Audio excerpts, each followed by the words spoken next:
ನಾನು ಸ್ಟೋರಲ್ಲಿ ನೋಡ್ಕೊಂಬಂದೆ.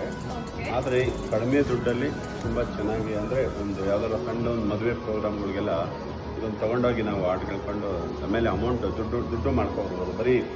ಬರೀ ಹಾಡೋಕ್ಕೆ ಹವ್ಯಾಸ ಒಂದೇ ಅಲ್ಲದಲ್ಲೇ ಇದರಲ್ಲಿ ನಾವು ದುಡ್ಡು ಕೂಡ ಸಂಪಾದನೆ ಮಾಡ್ಬೋದು.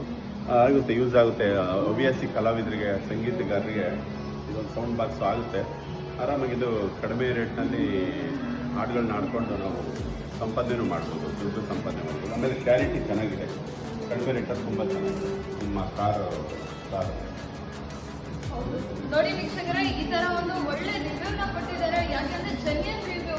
ಯಾಕೆಂದ್ರೆ ನಾನು ಸಿಂಗಿಂಗ್ ಆಡೋಕ್ಕೂ ಒಂದು ಕಲಾ ಏನು ಕಲ್ತಿರ್ತಾರೆ, ಸೊ ಅವ್ರ ಸಿಂಗಿಂಗ್ ಆಡೋಕ್ಕೂ ತುಂಬಾ ವ್ಯತ್ಯಾಸ ಇರುತ್ತೆ. ಸೊ ನಮ್ಮ ಎಕ್ಸ್ಪೀರಿಯನ್ಸ್ ಗಿಂತ ಚೆನ್ನಾಗಿ ಅವ್ರು ಹೇಳಿದ್ದಾರೆ ನಿಮಗೆ.